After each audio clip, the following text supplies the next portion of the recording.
It's prediction time in Starkville. The sportsbooks say 3.5 wins for the Bulldogs this year. But do we agree? On this episode, we break down Mississippi State's schedule game by game and tell you whether we're smashing the over or pumping the brakes.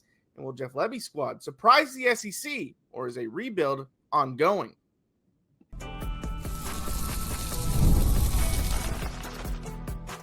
You are Locked On Mississippi State, your daily podcast on the Mississippi State Bulldogs, part of the Locked On Podcast Network, your team every day.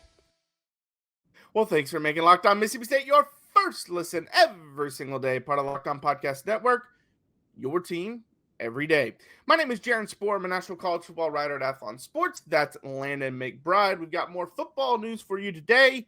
24/7 Sports released their team talent rankings. Where did Mississippi State come in at? And it might actually surprise you where they're ranked. Also, we're going to start at this as a new segment every Thursday, our upset of the week. So we're going to base that off of spread. So just because a team is ranked higher, if they're not favored, that could be an upset. But that's what we're going to go off of for our upset of the week. But first, we got to start with our season predictions. We've talked about where we kind of think they could go throughout the year, but we said we'd put our official prediction in right before the first game, and that's what we're going to do today. Do you want to go game by game? Do you want to just throw out your prediction? How do you want to do this? I think we go game by game. I think that's the best way to do this. Because, you sometimes you think you have a number and then you actually go game by game and you realize your number is way too low, way too high, or you actually see how, the schedule shakes out and you're like, I thought they could do this here, but this stretch is actually really rough. So I think game by game is probably the best way to get that's fair. Best. All right. Yeah, so let's start with Southern Miss. They have a 79.4% chance to win this game. That's the third highest season. What do you think? I think this is a win. I don't think it's going to be full-on blowout, but I would say probably 10 points, 2 scores. That kind of win would be my guess. Yeah, I think they kind of make a little bit of a statement. I'm thinking more 17-20, that kind of range, maybe even more than that. But yes, I think a win will also be in the cards. Arizona State at home. Arizona State is a 28.6% chance to win. That is actually the 6th highest, so it's actually middle of the pack. We've talked a lot about how we think this game's a little bit closer to 50-50 than a lot of predictions are making it out to be. And I've been saying all the time, I think they could win this game, but I don't think they do. I think this is a drop. I think Mississippi State loses this game, but I do think it is closer than what people are expecting it to be. Yeah, I think they lose also. I think it's very close. I think it's either a 3-point loss or I could see them being 7 most of the game. Arizona State tacks on a touchdown at the end to make it look a little better than it actually is. But I think Mississippi State hangs around. That's going to be a good measuring stick game, but I think they ultimately fall in that one. All right, the next game will be Alcorn State at home, and they have a 96.7% chance to win this one. That's the highest of any team. Yeah. I think this is an easy win. As easy as a win you can have. I would not be surprised if they kind of run this one up. Maybe we see Kamario Taylor out there for the second half or something, see the young guys. But yeah, I think this was an easy W. Yeah, you need to win by 40 or 50 in this. Another easy one. Yeah. Northern Illinois then is the next game. That is an 88.2% chance to win that one. That's the 2nd highest. Yeah, another one. I think it's a pretty easy win. Probably 20-something point win would be my guess. Maybe high teens, but yeah, somewhere in there. All right, so heading into SEC play at 3-1, you get a showdown with Tennessee. Remember, that's the all-white snow game that they're going to kind of, remember for. Which, speaking of all-white, they're not exactly going all-white, but they released their jerseys for Southern Miss. It's all-white except for the helmet's going to be the maroon. But Tennessee, that one is a let's see. I do not see Tennessee listed on here for percentage-wise, but what do you think about the Tennessee game? This is one that I kind of want to pick Mississippi State in just because Tennessee's losing a lot, new quarterback. But I don't think they're going to get it. I think it's going to be close, but I think Tennessee pulls it out. I would say probably 7-10 point win for Tennessee, but I think Mississippi State's in it for the majority of the game. Yeah, I think Mississippi State can kind of hang around if they can kind of jump out to lead early or at least hang out around really early. Maybe you start getting some belief, but I was thinking about 13-point win for Tennessee. So That's what I'm going to go with. At Texas A&M is the next game. This is ranked as the third hardest with only a 12.6% chance to win for Mississippi State. I think this is a loss. Now, I will say of this murderer's row that they're facing in the middle of this, I think this is the one they have the best chance to win. Not because of anything about A&M, but I've said it before. Once a year, A&M throws a stinker at home. Yeah. They do it every year. And if you happen to hit them on the game they are not ready for, you get that win. So I do think A&M wins, but I won't be shocked if Mississippi State wins in the end. But, yeah, I can't pick them. I actually think A&M's going to handle Mississippi State in this one. I think they handle them unless they get the stinker. Yeah, right. At Florida is next. That's the fourth hardest game, 12.7% chance on that one. I think pretty easy win for Florida. I mean, unless the wheels come off, which we've talked, maybe there's some things there with some injuries, but yeah. I mean, going into the swamp is never easy, and this is a good Florida team, so I think it's going to be a tough one. I don't like going into seasons predicting injuries, so I'm going to go out. I think Florida's going to be really good if they're not hurt, so that's why I think Florida's going to win pretty easily. Although, and I brought this up, they're having a lot of off-season injury issues, very similar to Oklahoma last year, and Oklahoma can never rebound from it. We'll see if Florida can handle it. Number one ranked Texas at home after that. That is the second hardest game at 9.3%. I mean, that's a loss. I mean, I think it could get ugly. I think it could get ugly quick. Yeah, and remember that was one of Arch Manning's first starts last year. Mississippi State hung around a little bit early, but yeah, Texas ended up winning that one. Next, after Texas, you get at Arkansas. This is the only SEC team or game ranked in the top 5 of easiest games. It's number 4. The fourth easiest at 29.1%. I'm taking this one as a win. I think this is the one. This is the fourth win. I've talked about where they get the fourth win a lot. I think this is it. I don't believe in Taylor Green as a quarterback. I'm not even sure if Pittman's still the coach at this point. I mean, the wheels could have completely come off for Arkansas. So, yeah, I think Mississippi State wins this one. Yeah, for a lot of the reasons you mentioned, I do think Mississippi State wins that one as well. Sam Pittman could be out the door by this point.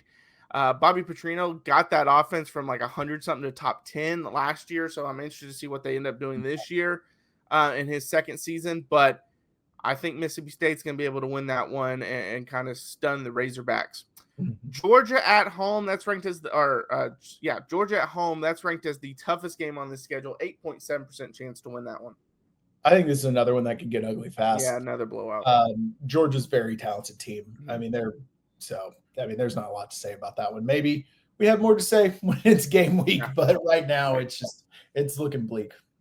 At Missouri, that one also I don't see listed on here. So at Missouri. I think this one's close to a coin flip. I mean, by the end of the year, Missouri may have the questions that I have for them figured out by the time they get this late in the season. But right now, there are some questions, and I think Mississippi State hangs around for pretty much the whole game. But in the fourth quarter, Missouri kind of takes control and wins easily, but doesn't really blow them out. Close to a coin flip. I agree. I've gone back and forth on it. I think Mississippi State pulls this one off. I think they do beat Missouri, which would be 2 road wins to kind of end the year. That'd be really good for them. But Ole Miss to end the season, that is the 5th hardest game at 22.2% chance. So this is a rivalry game, so this one is a hard one to pick objectively. Yeah. And I'm going win. I think it's time. I think Mississippi State gets the win on this one. Yeah, they played them tough last year, and that was a way better Ole Miss team, and that was a way worse Mississippi State team. Yep. But I do think Ole Miss pulls this one out. I think Lane Kiffin is a better coach when he doesn't have high expectations. Okay. Last year, they were ranked very high. A lot of people thought they were a playoff team. All this didn't go as planned. 2 years ago, they were ranked about where they are. I think they were 22 in the preseason. This year, they're 21. And that was the 11-win season, which was the most in program history. So I feel like he does best when you're not really expecting that much from Ole Miss. And so I think Ole Miss ends up winning that. But I got a 5-7 record, and so do you. Wow. We just have a different 5th win. We have the same 4 and then a different 5th one. Yeah, so we're expecting a bounce back season for sure. I mean, knock on wood for injuries, but for all the teams when you play them, because that could kind of derail things as well. But all right, coming up next, we got to talk about the talent. How much better is Mississippi State talent-wise? We'll talk about that next. Hey, Locked On Mississippi State fans, are you still paying full price for gas? Stop leaving money behind. Get real cash back every time you fill up with the free Upside app. Simply download the free Upside app in the App Store or Google Play right now and start earning cash at the pump today. Use my limited time promo code FOOTBALL and get an extra 25 cents back per gallon on your first fill up. You could make up to $300 a year just from buying the gas you already needed. And at first I thought it was too good to be true, but it's totally legit. Real people are getting paid just to make their daily commute, and you can too. Plus, you can cash out anytime to your bank account, PayPal, or an e-gift card for Amazon and other brands. Don't let this offer drive on by. Download the free Upside app now using my limited time promo code FOOTBALL for a limited time 25 cent per gallon bonus. That's promo code FOOTBALL. And offers vary by user and location. Go to upside.com for terms and conditions. And when the opening whistle blows on a new repair, get your crew moving forward with Supply House. Order today and see parts on your doorstep tomorrow. Over 280,000 plumbing, HVAC, and electrical items from the most trusted brands in the business. The real-time inventory and honest lead times keep you from punting projects, while their industry-leading customer service always has your blind side covered. Need parts fast for a project? Supply House has next-day delivery. Talk about a game changer. The Part Finder tools and 3D schematics can save you hours on jobs where every detail matters. Their Trademaster perks like priority shipping and dedicated support make the whole process smoother. Join the free Trademaster program today and score serious perks like priority shipping, lower prices, and a dedicated support line. Visit supplyhouse.com to sign up for free and use promo code SHCollege5 for 5% off your first order. That's supplyhouse.com. Real people, real service. Well, thanks for making Locked On Mississippi State your first listen every single day. Part of Locked On Podcast Network, your team every day. All right, real quick, we have an important request. Locked On wants to hear from you. We put together a survey to learn more about our listeners and make your favorite podcast even better. This is your chance to tell us what you like, what you don't, and answer questions about our advertising. Go to lockedonpodcast.com/survey to get started. Everyone who completes the survey will be entered for a chance to win one of 10 $100 Amazon gift cards. Again, that's lockedonpodcast.com/survey. You can also find the link in the show notes. Thanks for helping us out. All right, Landon. So 24/7 Sports every year puts together a composite ranking for the teams. And, that basically just goes off of what are they, 5-star, 4-star. It's all based off recruiting ranking. So it's not the like end all be all. This is the best teams, but it's usually fairly accurate. That's why I say it's never stars don't matter. Like I hate that kind of argument because if you look at it last year, now Alabama was number 1 last year, and obviously they make the playoff. But Georgia, Ohio State, Texas, Clemson, Oregon. That's your top 6 last year. And so it is pretty accurate. This year it's got Georgia, Alabama, Ohio State, Texas, Oregon, LSU, Clemson in that top 7. But Mississippi State comes in at number 24, which is a 10-spot jump from last year's 34 ranking. And it is the second highest in history of this ranking, which started in 2015. And it's the second highest average player rating since the ranking started as well. So they've made a big jump. Yeah, they really have. And I agree. Stars, they matter, but I always say stars matter, but not to the individual. So like your 3-star may end up playing like a 4-star, but a team of 3 stars is not competing with a team of 5 stars most weeks. So the interesting about them, the 3 teams ranked right in front of them, Arkansas, Missouri, and Ole Miss. 3 teams that we set her up in the air. Yep. So, I mean, this is really good. It's a massive jump. And when you look at where that jump came from in terms of their stars, a lot of transfers. Yeah. Coleman Hawk is the highest rated, then Aiden Williams, Malik Silla, Brennan Thompson, Darian Gillette. Yeah. So, I mean, a lot of new talent came in this last transfer portal. Yeah, they did a lot of work in the portal, and some guys will make impacts this year. Some won't, like Croman Hawk, obviously, with Shapen being the quarterback. But Brennan Thompson should make an impact. Aiden Williams was an or for the second team. We'll see if he makes an impact. But, yeah, I mean, they did a lot of work in the transfer portal, a lot of really good work. And it was necessary after how bad the season was last year. It's kind of crazy to think they were 34th most talented team last year. But for 24th this year, you mentioned Missouri's ranked ahead of them. Ole Miss is ranked ahead of them. The difference is those two teams have the two easiest schedules in the SEC, according to Athlon Sports. Whereas Mississippi State has, I believe, the hardest on Athlon Sports. So that's where the big difference is. Their ranking is right there, but those teams have really manageable schedules, and Mississippi State doesn't, as we just went through. So that's why, like, if at the end of the year you're like, well, why aren't we having the same record as these teams? Well, that's probably going to be your answer right there, just the schedule difficulty. But it is good to see that rise, and obviously if you put out a 5-7 season like Landon and I are predicting, you should see that number go up even more. Yeah, you really should. And like we mentioned, a couple of these guys who are these higher end guys are younger. I mean, Kamario Taylor was like 7th on the list, right. And then Tyler Lockhart, freshman linebacker, right behind him. So there's a lot of young talent on this team too. It's not just these older transfers that they brought in. So assuming they keep this talent here, this is something that to build on. And right. This number should only continue to go up, especially if you do go 5-7. I mean, obviously fans are always going to be disappointed when you don't at least go to a bowl game, but any player who is looking at Mississippi State, if this team goes 5-7 against this schedule, they know how tough the schedule is. They're building something there. That's a team I want to play for. Those are coaches that know how to put players in positions to win, because this is a grueling schedule. I mean, that one thing we saw was like the 12th best team would be projected to go like 7-5, right? Something. So, I mean, if you pull out 5-7, that's a very good year. Yeah, no, for sure. And then, being able to jump that far in the talent composite after the season you just had is big. And that means you are winning recruiting battles. And I know some people will be like, hey, those transfers, they haven't done anything anywhere else. I get it.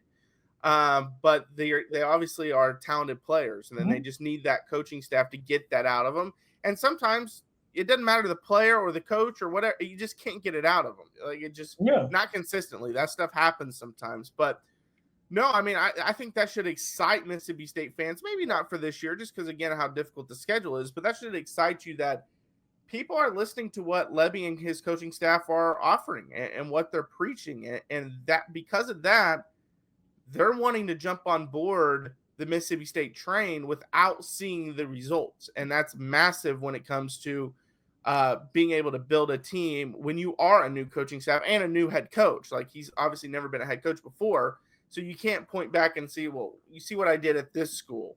And that's what we're hoping to build here. Like, he can't even look back at that, which makes it even that much more difficult.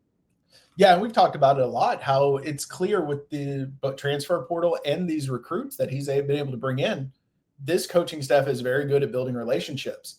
Yeah. And if you are able to pair that with success on the field, that's how you build a consistent winning program.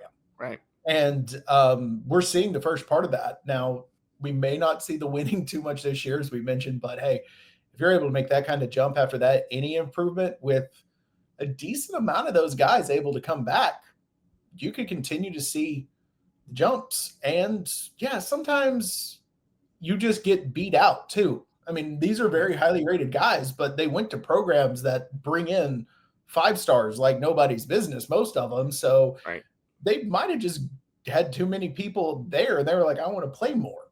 Yeah. So that just happens too. It makes it very easy now with the transfer portal. So, a lot of these guys, give them time to play. Maybe that talent does just show up just from actually being on the field.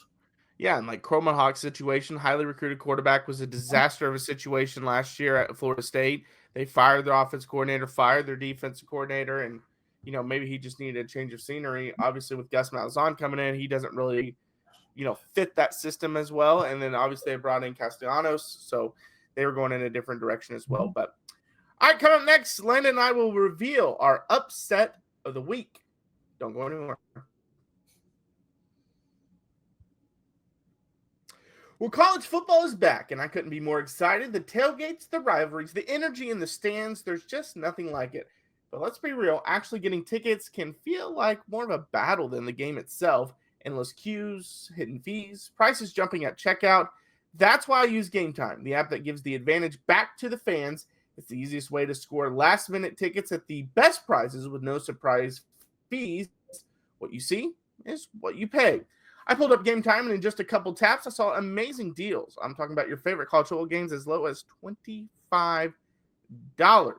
The app made it super simple. I could even see the exact view from my seat before buying. I've talked about that many times. That's my favorite part about the app. You get to see exactly where you're going to sit before purchasing the tickets. So take the guesswork out of buying college football tickets with Game Time. Download the Game Time app, create an account, use code LOCKEDONCollege for $20 off your first purchase. Terms apply. Again, that's promo code LOCKEDONCOLLEGE for $20 off. Swipe, tap, ticket, go. Download Game Time today. Well, thanks for making Locked On Mississippi State your first listen every single day. Part of Locked On Podcast Network. Your team every day. Landon, who's on upset alert? So this was a tough one for me just because week one, and I didn't want to pick, like Ohio State to beat Texas or something. Because to me, 3-1, that's not that big of an upset. On Ohio State's favor about 1.5, but still, that's I mean, it's just that kind of stuff. It just wasn't. I don't find that kind of upset fun, even if you call it an upset.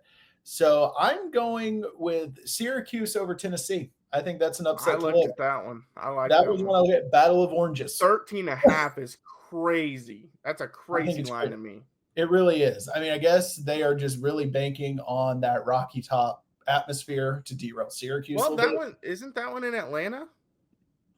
Yeah, never mind. It's in Atlanta, so they don't even get Rocky Top. Never mind. I mean, you don't even have the Rocky Top atmosphere. I mean, they're just banking on Aguilar. Yeah, they're banking on Aguilar and Heupel's offense, I guess. So, but no, I think that's one that line is crazy and might not win it, but I think they're going to cover that spread for sure. No, I like that one a lot. I thought about picking that one. I went with Colorado over Georgia Tech. Colorado's the home team. It's on Friday night. Georgia Tech's a 4.5-point favorite. But I saw a key stat about Haynes King, and it was his. I'm trying to remember. Not Haynes King from my hometown. Yeah. I can't remember if it was his passer rating or if it was his completion percentage. I should have pulled it up. But when he plays against teams that play man, he's like 50%. Mm-hmm. When he plays against teams that play zone, he's like 88%. Well, Colorado primarily plays man. Now, they had Travis Hunter last year, and that obviously helps a ton. But I just think Colorado could give him fits in the passing game. Now, obviously, they're going to have to stop his running ability because Georgia Tech has a really good offense. Buster Faulkner does a great job. But I like Caden Salter. I think it's a drop-off from Shedeur, obviously, and they don't have Travis Hunter anymore. But I still think Colorado's got a lot of good pieces. We saw a lot of good things start to happen for them last year outside of Hunter and Sanders. And I think they have something to build on from last year. And I think they're going to win that game at home.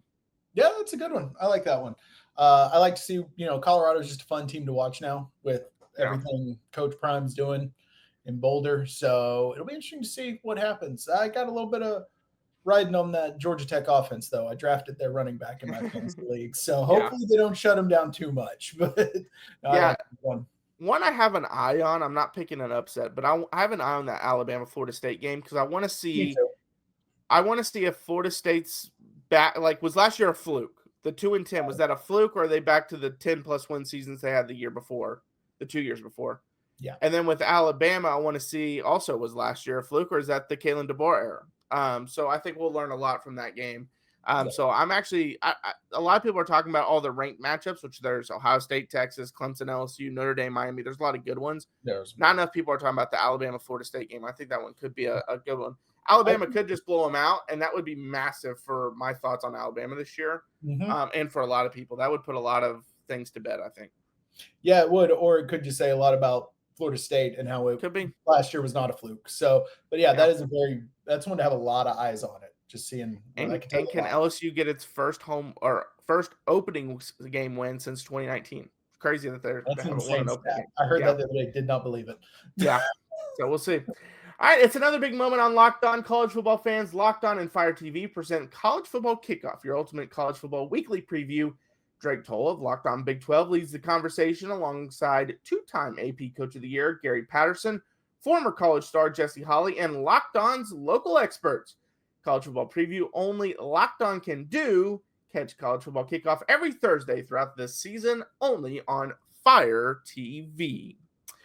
All right, I'm Jaron. Check out my work over at Athlon Sports. That's Landon. Follow us, Locked On Mississippi State. We're on YouTube, Instagram, TikTok, Twitter. We post daily videos Monday through Friday, so check those out. On YouTube, hit that like, subscribe, ring the bell. That does a lot of good things for us to get our name out there, but also helps us hit our 1,000 subscriber goal by early college football season. We surpassed the 850 mark, so that was exciting. So we're getting closer. We're almost there. But all right, until next time. Hail State. Hail State.